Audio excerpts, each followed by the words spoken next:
नमस्कार विद्यार्थियों, स्वागत है आपके अपने platform YouTube channel geography hub 890 पर।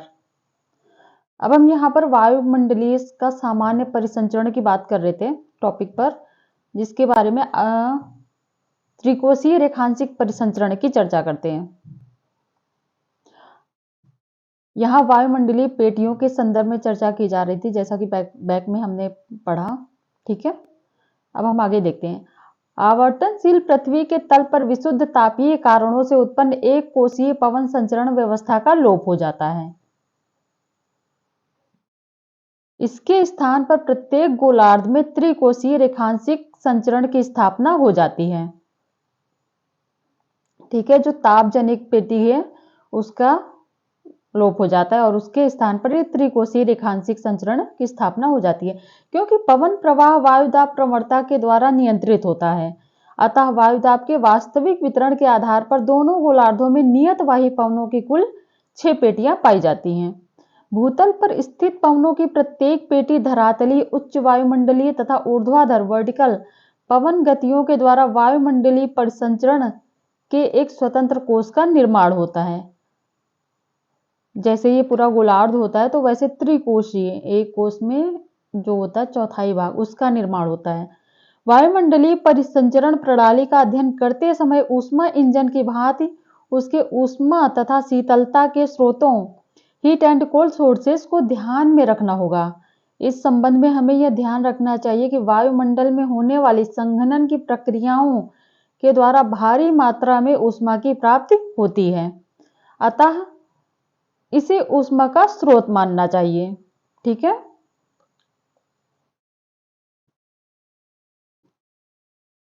वहीं दूसरी ओर विकिरण की प्रक्रिया द्वारा ऊपरी वायुमंडल में ऊष्मा की जो क्षति होती है उससे शीत स्रोत प्राप्त होता है। विषुवत रेखीय प्रशांत मंडल तथा उपध्रुवीय न्यून वायुदाब पेटियों को छोड़कर ऊपरी वायुमंडल सर्वत्र परिसंचरण के लिए आवश्यक शीत स्रोत प्रदान करता है। विषुवत रेखीय प्रशांत मंडल तथा उपध्रुवीय न्यून वायुदाब की पेटियों को छोड़कर ऊपरी वायुमंडल सर्वत्र परिसंचरण के लिए आवश्यक शीत स्रोत का कार्य करता है। ठीक है, वही जो डोलड्रम है उसको छोड़कर बाकी जो पेटियां हैं उनकी चर्चा की जाए, उनको मिलाकर 6 पेटियां। प्रत्येक गोलार्ध में वायुमंडलीय परिसंचरण के निम्नलिखित 3 कोष पाए जाते हैं, जिनमें पवन धारा का प्रवाह मुख्य रूप से देशांतर रेखाओं के समानांतर होता है। कौन कौन से कोष देखते हैं। सन्मार्गी पवन पेटी स्थित हेडले कोष है ना, जिसकी हमने पहले शॉर्ट में चर्चा की थी। दूसरा है पछुआ पवन पेटी स्थित मध्यवर्ती कोष तथा तीसरा है ध्रुवीय परिसंचरण कोष। ठीक है, इसका डायग्राम हम देखते हैं आगे। ये देखिए, यहाँ पर त्रिकोशीय रेखांशिक पवन प्रणाली को दर्शाया गया है। ये रे अक्षांश 30 डिग्री, 60 डिग्री, 90 डिग्री और ये ऊंचाई किलोमीटर में 5 किलोमीटर, 10 किलोमीटर। ठीक है, ये ध्रुवीय, इधर यहाँ पर ऊंचाई। इसी तरह प्रत्येक गोलार्ध में एक कोष का निर्माण होता है। ठीक है, अब हम एक एक करके देखते हैं। परिसंचरण के प्रथम कोष में भूमध्य रेखा के निकट सूर्याभिताप की अधिक मात्रा उपलब्ध होने के कारण वायु हल्की होकर ऊपर उठती है। उष्णकटिबंध में पाई जाने वाली वायुमंडल की प्रतिबंधी अस्थिरता कंडीशनल इनस्टेबिलिटी भी संवहन धाराओं के उत्थान में सहायक होती है। ठीक है, व्यापारिक पवनों में पढ़ा था ना आपने कि गर्म होकर हवाएं ऊपर उठती हैं और फिर वर्षा करती हैं, उसी के संदर्भ में बात हो रही है। विषुवत रेखीय प्रदेश में इस प्रकार की ऊपर उठी हुई वायु राशियां क्षोभ मंडल की बाह्य सीमा पर पहुंचकर ऊपरी वायुमंडल में उत्पन्न वायु भार प्रवणता के कारण ध्रुवों की ओर चल पड़ती हैं। ठीक है, इन पवन धाराओं की दिशा धरातल के निकट चलने वाले सन्मार्गी पवनों की दिशा के विपरीत होती है, अतः इन्हें प्रति सन्मार्गी पवन एंटी ट्रेड्स कहा जाता है। ठीक है, इन पवन धाराओं का तापमान 30 डिग्री अक्षांश के निकट विकिरण के कारण इतना कम हो जाता है कि इनका घनत्व बढ़ जाता है तथा इनका कुछ भाग नीचे धरातल की ओर उतरने लगता है। कोरियालिस बल के प्रभाव से इन अक्षांश के निकट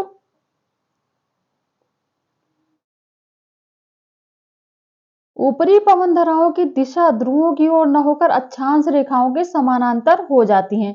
पवनों पर कोरियालिस बल का प्रभाव पड़ता है ना, ये तो पता ही है आपको, तभी वो अपने दाएं अपने बाएं ये सारे सीधे नहीं चलती हैं। कोरियालिस बल के प्रभाव स्वरूप ही उनकी दिशा परिवर्तित होती है। इसके फलस्वरूप 25 डिग्री से 30 डिग्री अक्षांशों के निकट ऊपरी वायुमंडल में वायु राशियां एकत्रित हो जाती हैं। इसी कारण धरातल पर उच्च दाब क्षेत्र बन जाते हैं। ऊपरी पवन धाराओं का कुछ भाग सीधे ध्रुवों की ओर प्रवाहित होता चला जाता है। अश्वाक्षांश पर अवरोही वायु का कुछ भाग विषुवत रेखा की ओर अग्रसर होता है। इसी कटिबंध की ध्रुवीय सीमा के कुछ वायु ध्रुवों की ओर प्रवाहित होने लगती है। विषुवत रेखा की ओर चलने वाली पवन धाराएं फेरल के नियमानुसार फेरल्स लॉ उत्तरी तथा दक्षिणी गोलार्ध में क्रमशः अपने दाएं तथा बाएं मुड़ जाती हैं। ठीक है, इसीलिए जो फेरल के नियमानुसार मुड़ती है, इसीलिए इसको फेरल कोष भी कहा जाता है। और हेडले कोष इसलिए कहा जाता है क्योंकि हेडले महोदय ने इसकी खोज की थी। ठीक है, इस प्रकार उत्तरी गोलार्ध में सन्मार्गी पवन उत्तर पूर्व तथा दक्षिणी गोलार्ध में दक्षिण पूर्व प्रवाहित होती हैं।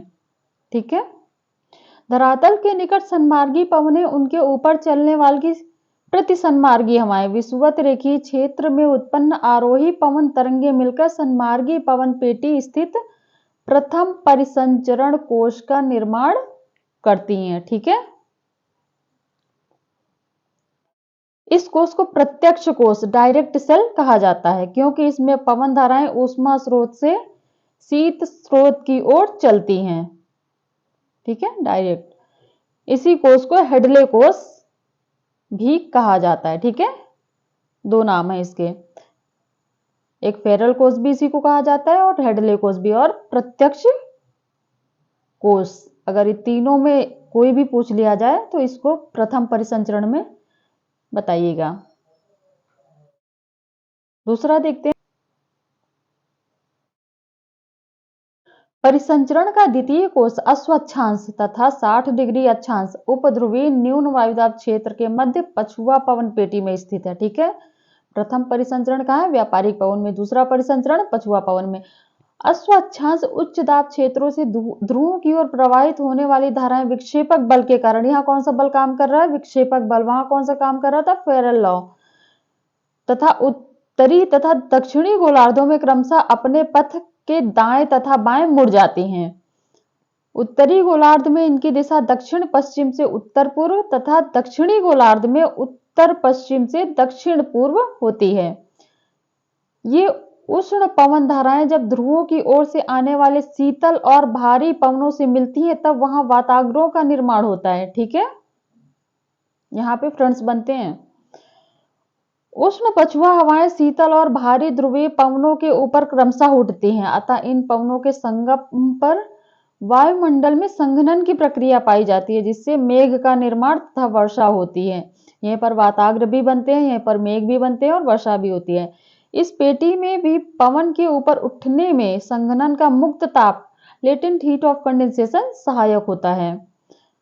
ऊपर उठी हुई वायु का कुछ भाग ध्रुवों की ओर तथा शेष भाग विषुवत रेखा की ओर मुड़ जाता है। ठीक है, कुछ भाग ऊपर गया और कुछ भाग नीचे विषुवत रेखा की ओर आया। द्वितीय परिसंचरण कोष की प्रमुख विशेषता यह है कि धरातल के निकट तथा उसके ऊपर पवनों की दिशा पश्चिम से पूर्व को होती है। ठीक है, इस पेटी में ऊपरी वायुमंडल में पछुआ पवनों की उपस्थिति एक अत्यधिक जटिल तथा विवादास्पद विषय है। अधिकांश मौसम वैज्ञानिकों के मतानुसार सन्मार्गी पवन कोष तथा ध्रुवीय क्षेत्र के ऊपर चलने वाली तेज पछुआ पवन धाराओं के घर्षण जनित खिंचाव फ्रिक्शनल ड्रैग के कारण ही मध्यवर्ती कोष के ऊपर पछुआ हवाएं चला करती हैं। इस कोष को अप्रत्यक्ष कोष इनडायरेक्ट सेल कहा जाता है। ठीक है, अब तीसरे की चर्चा करते हैं।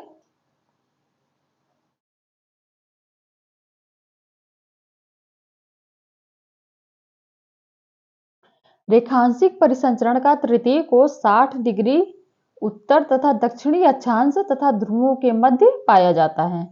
इस कोष के ऊपर पवन धाराएं ध्रुवों की ओर तथा धरातल के निकट विषुवत रेखा की ओर चला करती हैं। प्रथम कोष के ऊपर चलने वाली हवाएं मध्यवर्ती कोष के ऊपर के पवनों से मिलकर प्रबल हो जाती हैं तथा तृतीय कोष के ऊपर प्रवाहित होती हुई ध्रुवों तक पहुंचती हैं। ठीक है, ध्रुवों के निकट पहुंचने पर यह हवाएं शीतल तथा भारी होकर नीचे धरातल की ओर उतरती हैं। ये तो पता है ना, अगर हवा जो भारी हो जाती है तब वो नीचे बैठने लगती है ना। जब हल्की होगी तभी ऊपर उठेगी, तभी वर्षा करेगी। इस तृतीय कोष को प्रत्यक्ष कोष कहा जाता है। ठीक है, अब हम देखते हैं रेखांशिक पवन प्रणाली का महत्व। Significance of meridional circulation. जब तक किसी चीज का महत्व नहीं होता, विशेषता नहीं होती, तब तक हम उसका उपयोग नहीं करते, है ना, किसी चीज में। देखते हैं क्या है। यद्यपि धरातल पर पवन संचार प्रणाली मुख्य रूप से कटिबंधीय जोनल है, फिर भी अक्षांतरीय ताप संतुलन में वायु के रेखांशिक अवयव का जलवायु की दृष्टि से विशेष महत्व है। केंड्रयू जो भूगोलवेत्ता हैं के अनुसार रेखांशिक विनिमय के सर्वाधिक प्रभावकारी मार्ग वायु दाब की अनियमितताओं तथा उच्च एवं निम्न दाब केंद्रों आदि के द्वारा उपलब्ध होते हैं।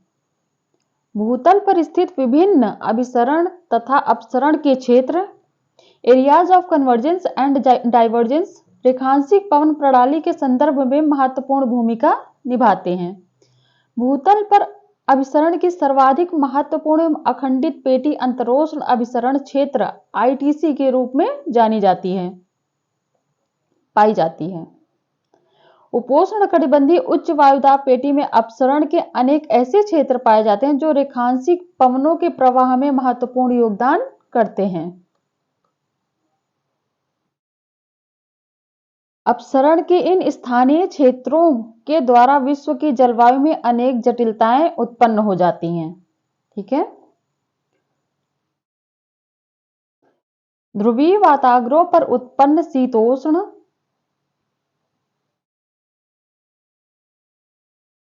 कटिबंधीय चक्रवातों के पृष्ठभाग में चलने वाली पवन धाराएं ध्रुवीय वायु राशियों को उपोष्ण कटिबंधीय कटकों के अंतराल से विषुवत रेखीय तथा ध्रुवीय वायु राशियों का आदान प्रदान होता है। ठीक है, विभिन्न प्रतिचक्रवातों के मध्य निम्न दाब द्रोणिकाएं ट्रफ्स स्थित होती हैं, जिनसे होकर उत्तरी गोलार्ध में प्रत्येक प्रतिचक्रवात के अग्रभाग तथा पूर्व की ओर पवन का प्रवाह विषुवत रेखा की ओर तथा पृष्ठभाग अथवा पश्चिम की ओर से ध्रुव की ओर होता है। इस प्रकार निम्न अक्षांशों में क्षोभ मंडल के मध्य अथवा ऊपरी भाग में अनेक रेखांशिक वायुमंडलीय उपद्रव होते हैं। ठीक है, जलवायु सारी घटनाएं जो है वो क्षोभ मंडल में ही होती है ना।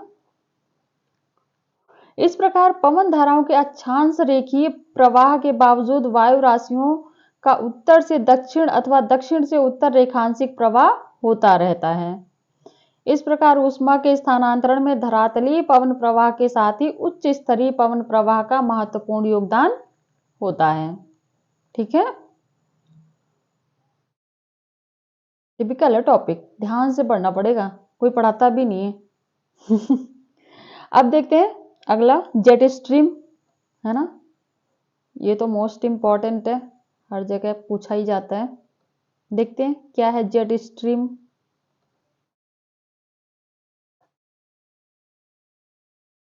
क्षोभ मंडल की ऊपरी परतों में धरातल से 6000 मीटर से 12000 मीटर की ऊंचाइयों के मध्य पश्चिम से पूर्व की ओर प्रचंड वेग से चलने वाली परिध्रुवीय सरकमपोलर पवन धाराओं को ही जेट स्ट्रीम कहा जाता है। ठीक है, एक सामान्य अगर परिभाषा पूछी जाए जेट स्ट्रीम क्या है तो ये हम लिख सकते हैं 2 लाइनों में, शॉर्ट में जब पूछते हैं।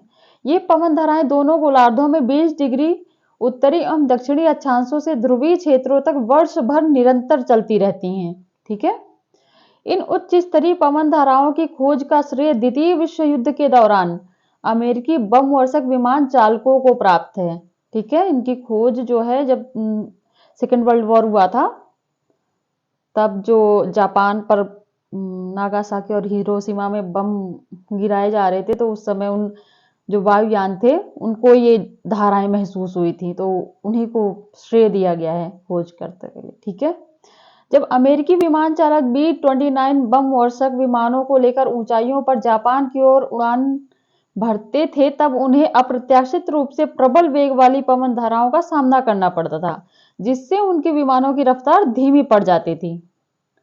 कभी कभी विमान आगे ही नहीं बढ़ पाते थे। किसके कारण? जेट स्ट्रीम के कारण। इसके विपरीत अमेरिका की ओर लौटते समय उन्हीं विमानों से प्रारंभिक वेग में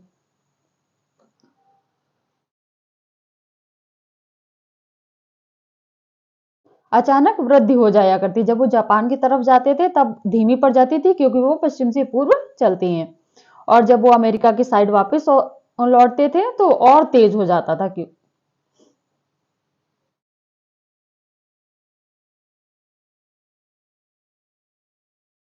इसी घटना के संदर्भ में मौसम वैज्ञानिकों ने वायुमंडल की इन ऊपरी परतों के संदर्भ में खोज का कार्य प्रारंभ किया, जिसके फलस्वरूप इन वेगवती पवन धाराओं का पता लगा। ठीक है। पूर्व विकसित अवस्था में ये पवन धाराएं वस्तुतः जेट जैसी होती हैं।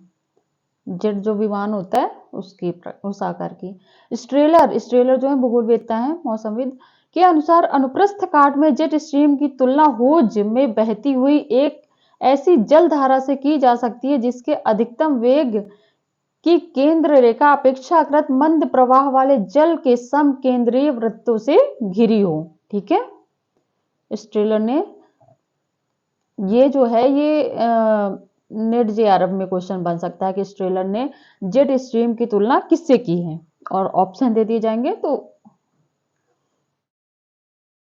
इस प्रकार ऊपरी क्षोभ मंडल में विसर्पण करने वाली मियांडरिंग संकीर्ण एवं प्रबल वेग वाली वायु धाराओं को ही जेट स्ट्रीम की संज्ञा प्रदान की गई। मियांडर तो पता होगा ना, ये जो ऐसे ऐसे चल रहता है, मियांडर। केंड्रू ने जेट स्ट्रीम शब्दावली का प्रयोग दोनों गोलार्धों की उच्च स्तरीय पछुआ हवाओं के बीच पाई जाने वाली शक्तिशाली पवन के लिए किया है। जेट स्ट्रीम के प्रमुख अनुसंधानकर्ता रॉसबी महोदय, नाम सुना होगा, के अनुसार प्रत्येक गोलार्ध के चारों ओर लहरदार प्रणाली में पूरब की ओर विसर्पण करती हुई एक चौड़ी पवन सरिता को जेट स्ट्रीम कहते हैं। इस पवन सरिता की गतिज ऊर्जा प्रचंड वायु वेग की ऐसी सक्रिय पट्टी में संकेंद्रित होती है जिसके चारों ओर का वायुमंडल अपेक्षाकृत शांत रहता है। ठीक है। ये जब आता है क्वेश्चन जेट स्ट्रीम की परिभाषाएं बताइए, तब हम विभिन्न भूगोलवेत्ताओं का नाम लिखते हुए 4-5 परिभाषाएं प्रस्तुत करते हैं। ठीक है।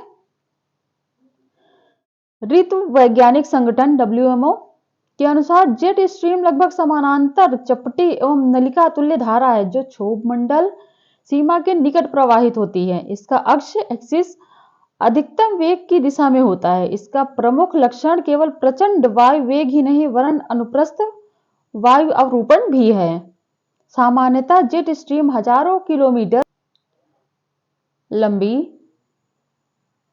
सैकड़ों किलोमीटर चौड़ी तथा कई किलोमीटर ऊंची होती है। इसकी धुरी की प्रत्येक बिंदु पर इसका न्यूनतम वायु वेग 30 किलोमीटर प्रति सेकंड होता है। सबसे इजी डेफिनेशन ना WMO की है, कई कई लगा दो, कोई फैक्ट नहीं है। शीत ऋतु में जेट स्ट्रीम की स्थिति भूमध्य रेखा के निकट अधिक निकट हो जाती है तथा ये 20 डिग्री अक्षांश के निकट तक प्रवाहित होती है। जो शीत ऋतु मतलब ठंडी में, इसकी स्थिति भूमध्य रेखा के अधिक निकट हो जाती है। इन पवन धाराओं का वेग भी ऋतु के अनुसार परिवर्तित होता रहता है। ग्रीष्म ऋतु की अपेक्षा शीत ऋतु में इनका औसत वेग लगभग 2 गुना हो जाता है। ठीक है। इन पवन धाराओं का वेग इनकी दिशा की अपेक्षा अधिक परिवर्तनशील होता है। इनके मध्य भाग में वायु का औसत वेग शीत ऋतु में 64 किलोमीटर प्रति घंटा, ठीक है, तथा ग्रीष्म ऋतु में केवल 24 किलोमीटर प्रति घंटा होता है। सर्दियों में 64 किलोमीटर ठीक है। शीत ऋतु में इनकी जो ये 64 किलोमीटर प्रति घंटा और ग्रीष्म ऋतु में 24 किलोमीटर प्रति घंटा इनकी गति होती है। किंतु इन संकीर्ण पवन धाराओं की धुरी के निकट पवन का वेग 480 किलोमीटर प्रति घंटा से भी अधिक हो जाता है। ठीक है। ज्ञातव्य है कि जेट स्ट्रीम का सर्वाधिक औसत वेग धरातल पर स्थित उपोष्ण कटिबंधीय उच्च वायुदाब क्षेत्रों के ऊपर होता है तथा इनके स्थानांतरण के साथ ही जेट धाराएं भी स्थानांतरित होती रहती हैं। ट्रोपोपॉज के निकट इन धाराओं का वेग अधिकतम होता है, किंतु इनके मध्य भाग से दोनों ओर पवन के वेग में तीव्र गति से गिरावट आती है। ध्रुवों की ओर इनका वेग विशेष रूप से कम हो जाता है। ठीक है, ध्रुवों पर कम हो जाता है। यद्यपि जेट स्ट्रीम का प्रवाह अक्षांश रेखाओं के समानांतर होता है ना, ठीक है, ऐसे ऐसे, किंतु प्रायः इनमें उत्तर से दक्षिण की ओर दीर्घ तरंगे भी उत्पन्न होती हैं। जब मियांडर जैसे बनती हैं तब ये उत्पन्न हो जाती, इसीलिए इनकी संभार रेखाएं सर्पाकार होती हैं। अक्षांश एवं ऊंचाई के अनुसार इनमें दीर्घाकार वायु कटक एवं द्रोणी ट्रफ उत्पन्न होती हैं। जेट स्ट्रीम में उत्पन्न छोटी से छोटी तरंगों की लंबाई 6400 किलोमीटर तथा आयाम लगभग 880 किलोमीटर होता है। जेट स्ट्रीम की तरंगें ज्यों-ज्यों पश्चिम से पूर्व की ओर अग्रसर होती हैं, इनके आकार तथा विस्तार में महत्वपूर्ण परिवर्तन हो जाते हैं। इनकी शक्ति भी क्रमशः क्षीण होती जाती है। ठीक है।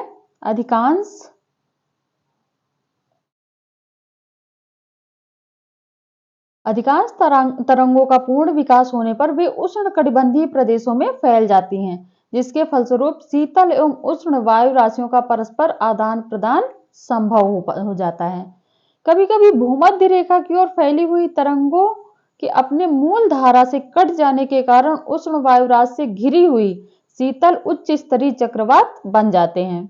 इसके विपरीत ध्रुवों की ओर विस्तृत तरंगों के मूल धारा में कट जाने से उच्च स्तरीय प्रतिचक्रवातों का निर्माण होता है। ठीक है। इसकी विशेषताएं, अगर जेट स्ट्रीम की विशेषताएं पूछी जाए तो ये पॉइंट वाइज लिख सकते हैं। ठीक है।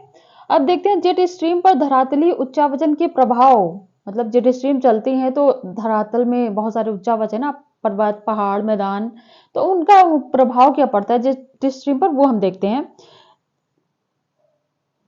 Jet stream and relief features. धरातल की उच्च स्थलाकृतियों का जेट स्ट्रीम पर निश्चित प्रभाव पड़ता है। जेट स्ट्रीम के प्रवाह में स्थित रॉकीज, एंडीज, पामीर एवं मध्य एशिया के पठारों का इस पवन धारा पर बहुत अधिक प्रभाव पड़ता है। ठीक है। इन पर्वतों अथवा पठारों के कारण जेट स्ट्रीम की कुछ तरंगें निश्चित भौगोलिक स्थितियों में लंगरित हो जाती हैं। लंगरित मतलब वही है, ऊपर नीचे, मान लीजिए ये जेट स्ट्रीम आ रही है और ये पर्वत पड़ गया बीच में, तो ये इसका आकार यूं उठ जाए, अब ये उठ के फिर यूं जाएगी, तो ऐसे हो जाएगा। ठीक है। इन उच्च स्थलाकृतियों से घर्षण के कारण इन पवन धाराओं के प्रवाह में व्यवधान उपस्थित हो जाता है। इस प्रकार स्पष्ट हो जाता है कि महाद्वीपों के उच्चावचन के कारण इन उच्च स्तरीय पवन धाराओं के मार्ग में बाधा उपस्थित हो जाती है। उदाहरणार्थ क्या है उदाहरण, हिमालय पर्वत एवं तिब्बत के ऊंचे पठारों के कारण जेट स्ट्रीम का प्रवाह बाधित हो जाता है तथा उसकी शाखाएं हिमालय की पर्वतमालाओं से आगे बढ़कर चीन के ऊपर पुनः परस्पर मिल जाती हैं। इसी प्रकार अन्य महाद्वीपों में ऊंची पर्वत श्रेणियां एवं पठार जेट स्ट्रीम को प्रभावित करते हैं, जैसा कि मैंने बताया। अब देखते हैं जेट स्ट्रीम का सूचक चक्र, index cycle of jet stream. ठीक है। जेट स्ट्रीम से संबद्ध पवन प्रवाह प्रणाली में प्रायः अनियमित परिवर्तन होते रहते हैं, किंतु इन परिवर्तनों में एक क्रमबद्धता पाई जाती है। अक्षांश रेखाओं के समानांतर प्रवाहित होने वाली जेट स्ट्रीम में पवन के वेग में साप्ताहिक परिवर्तन होते हैं। ठीक है।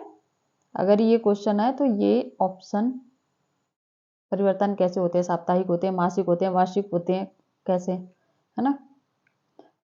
कभी कभी पवन का वेग सामान्य वेग का आधा हो जाता है। पवनों के वेग में क्षेत्रीय अथवा अल्पकालिक परिवर्तन तो कभी कभी तिगुना भी हो जाता है।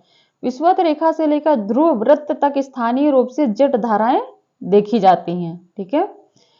उच्च स्तरीय पछुआ पवनों के भ्रमिलों में होने वाले संकुचन तथा प्रसरण के कारण जेट स्ट्रीम की स्थिति तथा उसके आकार में परिवर्तन होते रहते हैं। इस प्रकार के परिवर्तन की अवधि को ही सूचक चक्र इंडेक्स साइकिल कहा जाता है। ऐसे प्रत्येक चक्र को पूरा होने में 4 से 6 सप्ताह का समय लग जाता है। इन सूचक चक्र की 4 अवस्थाएं होती हैं। देखते हैं इनके बारे में।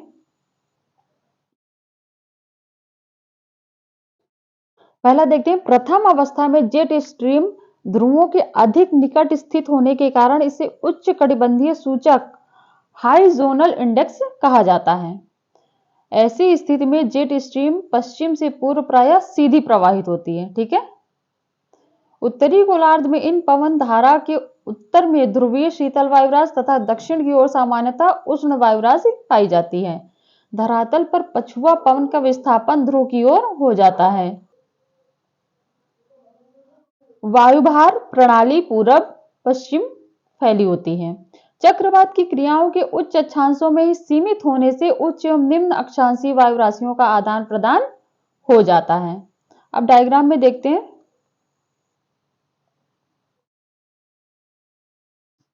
ये देखिए, प्रथम अवस्था या प्रथम सूचक में सीधी है, दूसरे में थोड़ा सा मियंडर, तीसरे में और भी ज्यादा और चौथे में एक तरीके से वाताग्र या चक्रवात का निर्माण कर रही हैं।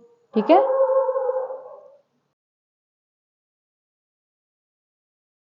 ये देखिए डायग्राम में प्रथम अवस्था, द्वितीय अवस्था, तृतीय और चौथी अवस्था नामियास के अनुसार। ठीक है, जेट स्ट्रीम की। अब देखते हैं दूसरा, द्वितीय अवस्था में जेट स्ट्रीम की तरंगों के आयाम में वृद्धि हो जाती है। ठीक है। इसके साथ ही जेट स्ट्रीम विषुवत रेखा की ओर खिसक जाती है। जेट स्ट्रीम के विसर्पण मियांडर्स में वृद्धि के फलस्वरूप शीतल ध्रुवीय वायुराशि भूमध्य रेखा के अधिक निकट पहुंच जाती है। ठीक है। जब वो मियांडर बना रही है तो वो भूमध्य रेखा की ओर यूं पहुंच जाती है।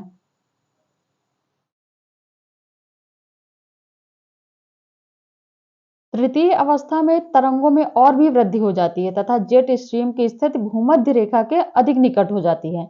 इस अवस्था में शीतल एवं उष्ण वायु राशियों का भारी मात्रा में विस्थापन होता है। ऐसी स्थिति में तापमान प्रवणता टेम्परेचर ग्रेडियंट उत्तर दक्षिण न होकर पूरब पश्चिम दिशा में पाई जाती है। ठीक है। चौथी अवस्था का प्रारंभ जेट स्ट्रीम की उत्तर तथा दक्षिण की ओर फैली हुई तरंगों के विच्छेदन से होता है। तरंगों के अत्यधिक विस्तार के कारण ही उनका जेट स्ट्रीम की मूल धारा से विच्छेद हो जाता है। निम्न अक्षांशीय ऊपरी वायुमंडल में शीतल ध्रुवीय वायु तथा उच्च अक्षांशों में उष्ण वायु विपरीत गुणों वाली हवाओं से घिर जाती है। ठीक है।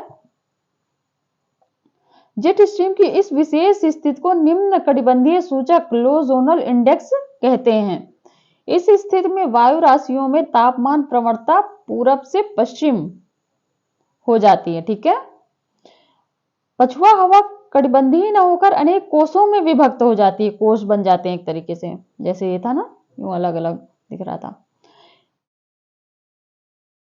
मौसम में कभी कभी इतना उलटफेर हो जाता है कि अलास्का में फ्लोरिडा से अधिक तापमान अंकित किया जाता है। ठीक है, इन्हीं के कारण।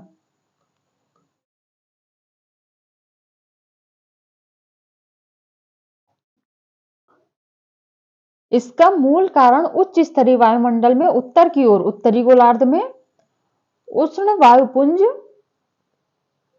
तथा दक्षिण की ओर शीतल वायुपुंज का पाया जाना है। ठीक है। ये चारों अवस्थाएं पूरी हो गई। अब देखते हैं धरातलीय मौसम पर जेट स्ट्रीम का प्रभाव।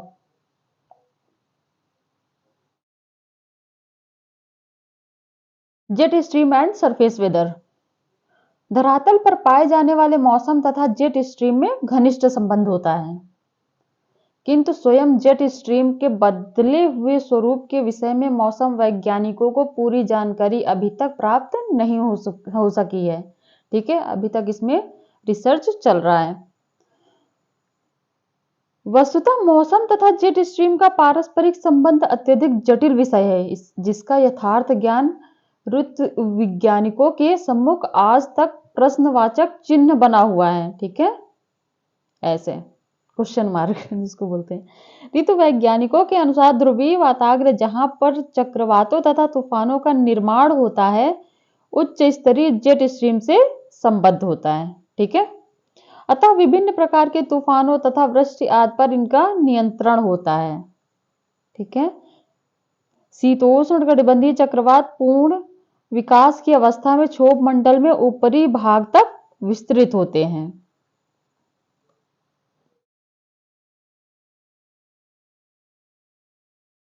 पर्यवेक्षकों के द्वारा ऐसा पाया गया है कि जब कभी मध्य अक्षांशीय चक्रवातों का मार्ग जेट स्ट्रीम के नीचे पड़ता है तब उनकी प्रचंडता में वृद्धि हो जाती है, क्योंकि वो खुद ही प्रचंड है। अब उनके संपर्क में जो आएगा तो वो तो प्रचंडता धारण करेगा ही करेगा, है ना। तथा वृष्टि की मात्रा भी अधिक हो जाती है। ठीक है। ऋतु वैज्ञानिकों के मतानुसार ये चक्रवात जेट स्ट्रीम की स्थिति एवं उनके स्वरूप का निर्धारण करते हैं। ठीक है। चक्रवातों तथा प्रतिचक्रवातों के अतिरिक्त वायु राशियों के संचालन में भी जेट स्ट्रीम की महत्वपूर्ण भूमिका होती है, जिनके कारण कभी अप्रत्याशित रूप से बाढ़ आ जाती है तो कभी सूखा पड़ता है। इन्हीं के कारण कभी मौसम असाधारण रूप से गर्म तो कभी अत्यधिक शीतल हो जाता है। ठीक है। जेट स्ट्रीम के प्रभाव हैं।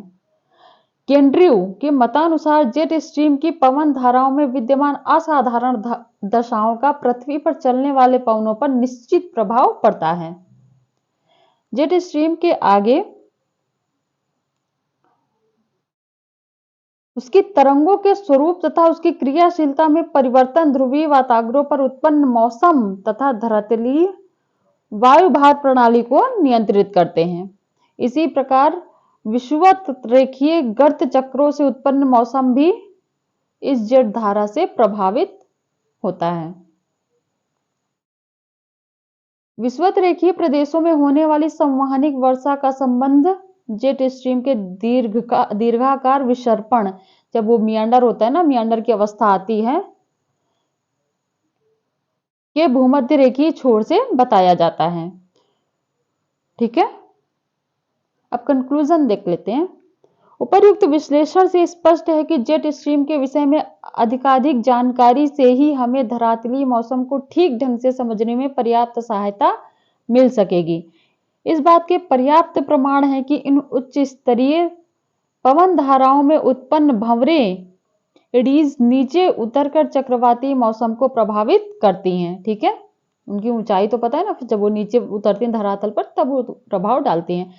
जल वर्षा, तड़ित झंझार, टॉर्नेडो, शीतलहरियां अथवा बर्फीले तूफान आदि सभी जेट स्ट्रीम के द्वारा प्रत्यक्ष रूप से प्रभावित होते हैं। ठीक है।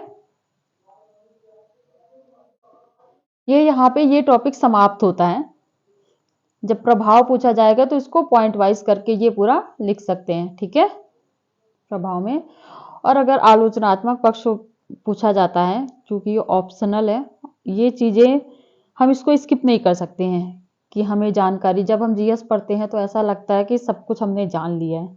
ठीक है। लेकिन जब हम ऑप्शनल पढ़ते हैं तब हमें पता चलता है कि संभावनाएं बहुत है। ठीक है। अभी खोज भी बहुत ज़्यादा करनी है, अन्वेषण हमेशा चलते रहते हैं।